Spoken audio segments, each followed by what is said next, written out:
Welcome to Nonprofit Profiles. I'm Genevieve Riatort. Healthcare is something that has been on everyone's mind lately, and the Westside Family Health Center has been providing primary care services for people on the West Side for quite some time. I'm here with some of their clients, and we're going to find out about the services that they provide from the people who get it directly. Welcome, Joshua and Teresa. Hi. Thank you.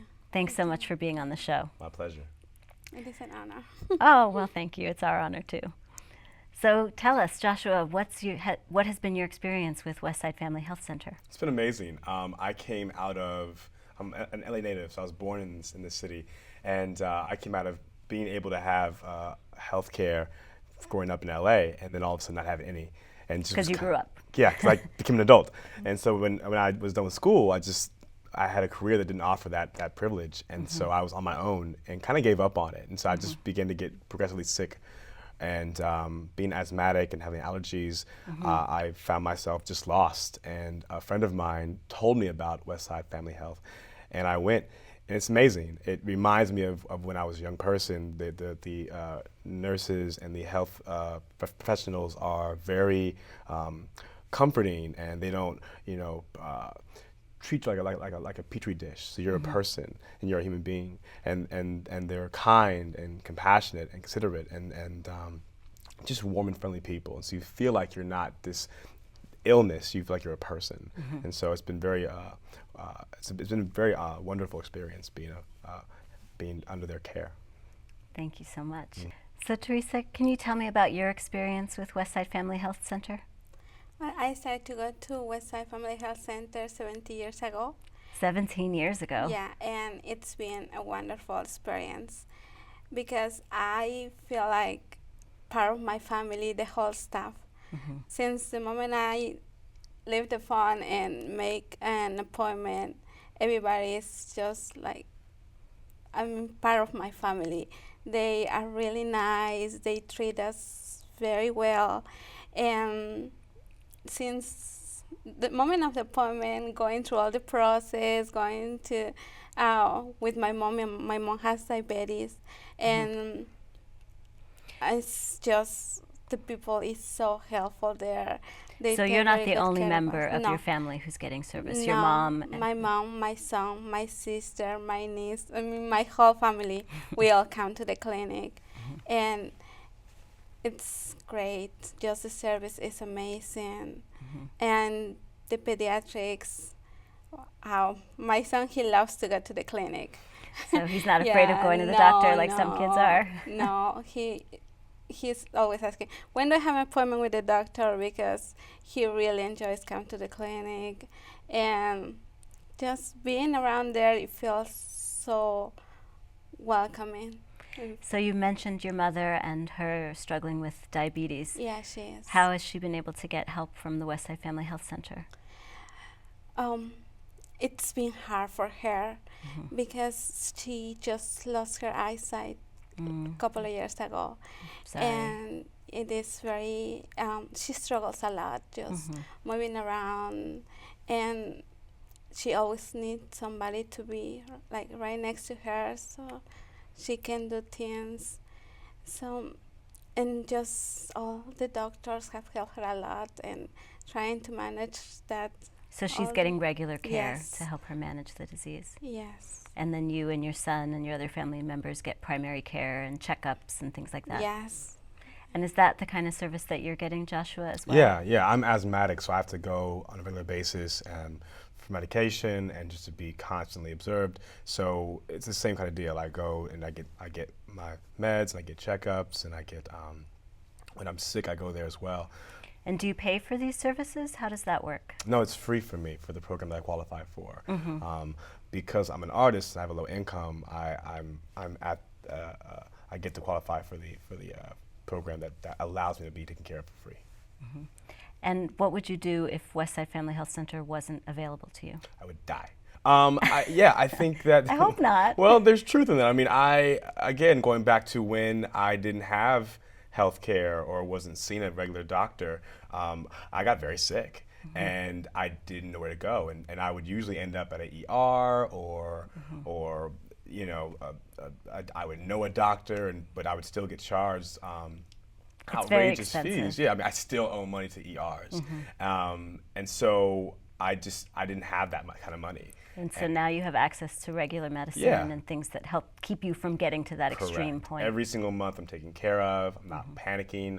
I don't run out of stuff, and all of a sudden need to figure out ways of figuring out how to get healthy. Like I'm good. So it's nice to be able to focus on my life and my career and not worry about my health. You know, like that's being hooked up, and I feel safe. You know, it's also what I love about Westside is you go there and you don't feel like uncomfortable. There's lots of centers or clinics that are just ran so poorly that you feel like you walk in and you're in a circus, and you know, Or people maybe are, you feel like you're a second-class citizen. yeah. You just feel like I don't want to. I'm going to get sicker being here, you know, or I'm being treated like I'm dirt, and Right. like you said, and so you know, people are screaming at you, and it's busy and chaotic, and it makes you just feel like, well, this is like death, you know. And now it's- you get to feel safe yeah, and I taken feel care safe, of. and like people care about me, and that people are concerned about my well-being and my health, and I'm not just an illness. I'm a person with thoughts and emotions and feelings, and it's nice to go somewhere where you're being, you know, it's a very vulnerable space to be like, you have to take care of me. Like I'm incapable of fixing my lungs or my allergies, so I need someone to do that. And that's hard as an adult to have Yeah. to be in that space. And so they don't make it more awkward for you. They make it like, okay, you're a person like anybody else. And it sounds like you and your family have had that same Yes. experience of just being cared for and taken care of and It really treated is. like family members. Yes. Well, thank you both so much for coming on the show and telling us about your experiences with Westside Family Health Center. It's so great to hear about a service that's providing this kind of health care for our people in our community. So thanks again. Thank you. Oh, thank you so much. And please stay with us. We're going to show a quick video about so you can see some of the work that Westside Family Health Center is doing, and then we'll be back. So stay with us.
Hey, slow down! Right next to the library on 7th Street is the Santa Monica History Museum, where history comes to life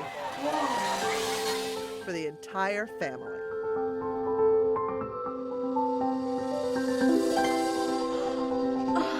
Enjoy the exhibits, main gallery, the photo archive, research gallery, and much more.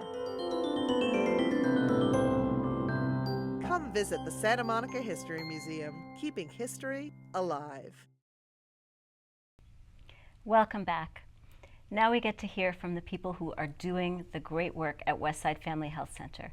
Deborah Farmer, President and CEO, and Shirley Navarro, nurse practitioner. Welcome to you both. Thank you. Thank you. So Deborah, will you tell us a little bit about the history of the Westside Family Health Center and how long you've been in service?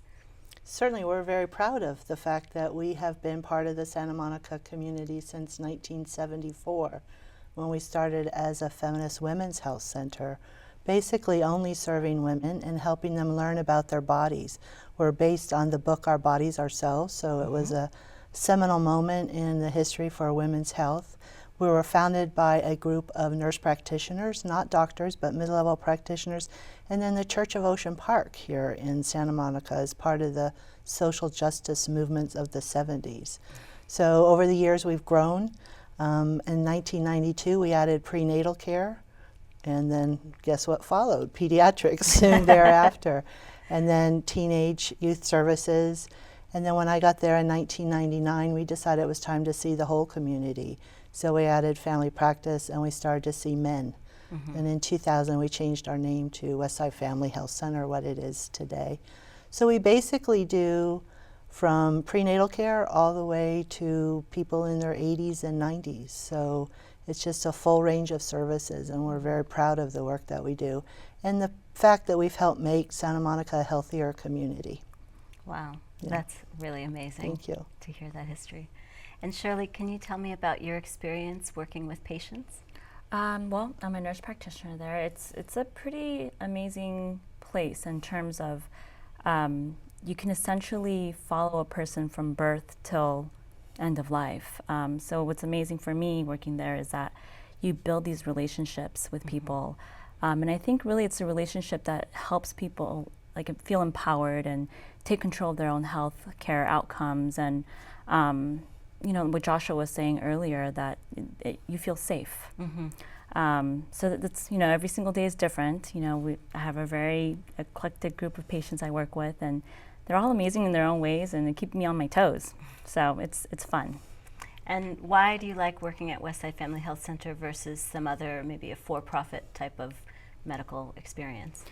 Well, you know, my beginnings at Westside was that I was a patient there. And, you know, I graduated from college and, you know, I had no insurance and I didn't have a job and I needed health care. So I went to Westside, and that's when they had the teen clinic there. And, you know, when I went, it was just, you know, you think of going to the doctor or your provider, it's scary. You don't really know what to expect. And, you know, you hear all these stories like, oh, a clinic, you know, it's horrible, and, you know, you're going to feel really, I guess, judged. And when I went there, it was the exact opposite. I felt really cared for. It was my first experience on my own without going, obviously, with my mom to see a clinician. And I just felt like, all right, I'm an adult and I can do this. And they gave me the proper tools. And, you know, after I was so inspired by them, I wanted to work there. So you became part of the family. Yeah, exactly. And what's amazing is that they've just nurtured me. Every time, you know, I've been at Westside actually collectively probably for 11 to 12 years. Wow. First as like a teen health educator, and then I went and I got my master's in social work, and then I was assistant director of their outreach program, and then I left again for nurse practitioner school, and then I came back. Wow. It's just, you know, you can't get enough of a place that just wants you to grow. Deborah, So- it must be amazing to see. It someone is. It's like my Shirley's own journey. child. I don't have any children. She's like, you know, it's amazing. And it makes me feel really good to know that people want to come back, that they want to be part of this movement that is so important to those like 9,800 patients that we see. And we do 31,000 visits a year. Wow. And that people want to be there. And I think that's what sets us apart from a lot of times the for-profit world. We're there for a very different reason. And can you talk just briefly about the impact that you're having on the health of the community? Well, you know, as Shirley mentioned, we start very young. We do a lot of work in the schools. In fact, our mobile unit right now is going out to 6 schools, and we're able to provide services there.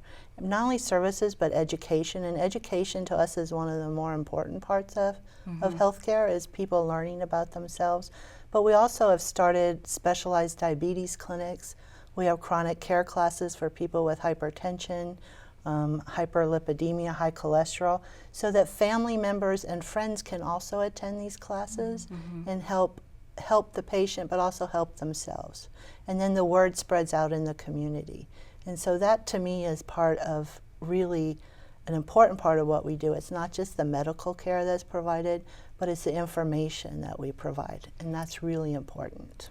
So if people in our audience are watching and going, wow, this seems like an amazing experience and I need health care, how can they find out about getting access to your service? Well, we have a website, www.wfhcenter.org, and they can go on there, or they can just look us up and call us at 310-450-1773 and just make an appointment. And if they don't want to make an appointment, if they just want information, call those numbers and tell someone that you want information, and you'll probably get put through to our community outreach and education people, and that they can provide that for you. Wonderful. Yeah, well, I thank want to you. thank you both for coming on the show, and thank you for the service that you provide to the community and keeping us all healthy. It's an honor. Thank you. Definitely. Well, please stay with us as we learn more about Westside Family Health Center.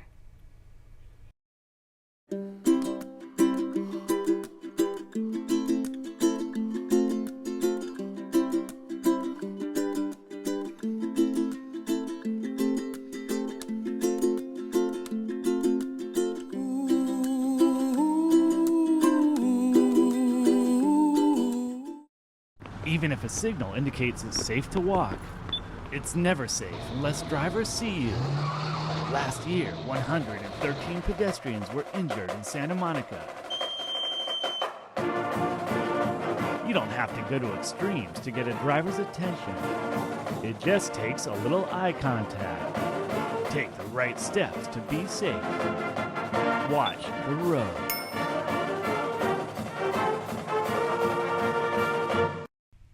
Welcome back. Like any nonprofit organization, Westside Family Health Center would not be able to survive without its board and volunteers. Please join me in welcoming Peter Mackler, the board chair, and Lisa Dutton, volunteer with Westside Family Health Center. Welcome to you both. Hi. Good to be here. Wow, so this sounds like a really amazing organization. Peter, can you tell me why you wanted to be part of Westside Family Health Center? I think the best way to answer that, Genevieve, is to really listen to the four speakers who came before us. Mm-hmm. I volunteer here on the board of directors, and I help lead the organization in terms of our vision and our mission and what have you, because of the service that we give to our communities. And when I meet with our patients, and I'm not clinical, but when I meet with them at events and in the office and what have you, and I hear their stories of how they feel so secure and safe and well taken care of and respected, and I realize the level of integrity and dignity and the high quality service that we provide at Westside Family Health Center. That's why I do what I do. Wow. And Lisa, how about you? Well, I first got involved with Westside via another organization, National Charity League, which is an organization that's dedicated to fostering relationships of mothers and daughters through community service and leadership development. And so we volunteer as a group and come in a couple times a month and do largely paperwork and putting together various patient kits, really the kind of work that lets the rest of the staff do what they do best, and that's work with the patients. And in the course of working with National Charity League at Westside, I was really impressed by how really effective, I could really see how much our work meant to the organization. I also donate, and I could really see how effectively the organization is run to get the most really for both work and donations. And I understand you assist them with fundraising as well. Yes, and that's when I decided to join separately on the fundraising committee, because these are difficult economic times, and what better thing to do to help with right now than to help raise some money as it's gotten tighter with difficult economy. And this is an important point, if I may, because what this shows is a true partnership and collaboration. None of us at Westside Family Health Center can do what we do all by ourselves. And we need the partnership between our clinicians and Deb Farmer and her management team and Lisa and her volunteers, working with each part of the organization to really succeed the way we do. And I think particularly, as Lisa said, in this economy and with healthcare changing every day now for the next number of years, we need to learn to collaborate more and to partner more. And this is a perfect example of that. So I see you've got the private element. Are you also working with government and government funding? Oh, surely. We are what is known as a federally qualified health center. That's FQHC. And that gives us a certain amount of federal reimbursement money for taking care of a very large, disproportionate share of our community's uninsured patients and underinsured patients. And that helps us to keep the costs down as well. And can you speak a little bit about what the need is here in our community in Santa Monica? How many people are not getting health care? How many people need health care and are uninsured? They're enormous. One of the things that we're so proud of, the type of service that we do give, that there are, last year we served almost 10,000 patients and almost 30,000 visits. Wow. Those people would not have anywhere to go if Westside Family Health Center was not there. If we are their primary care, we are their medical home. We're the ones that they have the little magnets on the refrigerator so they know where to call when one of their children gets sick, you know, like Teresa and her son, and or a spouse or an elderly patient. The truth of the matter is that we have hundreds of thousands of uninsured here in Los Angeles County. With healthcare reform, that's going to be shifting a little bit, but we have to be prepared at Westside Family Health Center with healthcare reform to take in many, many more patients over the next several years. And what are your plans to do that? Are you hoping to fundraise and expand and grow even bigger? It's a great segue, and I thank you for that. With healthcare reform, we do need to grow, continue to grow, and to serve a larger portion of our communities. And you know, we don't serve only Santa Monica. We actually serve patients within about 200 zip codes in Los Angeles County. Wow. People take the bus, people come as far and wide as they can to receive their care at Westside Family Health Center. And we certainly need to grow. So yes, the fundraising piece that Lisa helps us with is tremendously important. With healthcare reform changing over the next couple of years, we need a larger space, we need to add programs, and we need to be ready to take on thousands of more patients over the next few years. Well, thank you so much for the service that you do. It's really amazing to hear about a healthcare facility that's like a family. And I will urge our audience to go to wfcenter.org to find out more about how you can become part of this expansion of services, or how you can get services yourself if you're in need. Thank you so much for being with us on Nonprofit Profiles.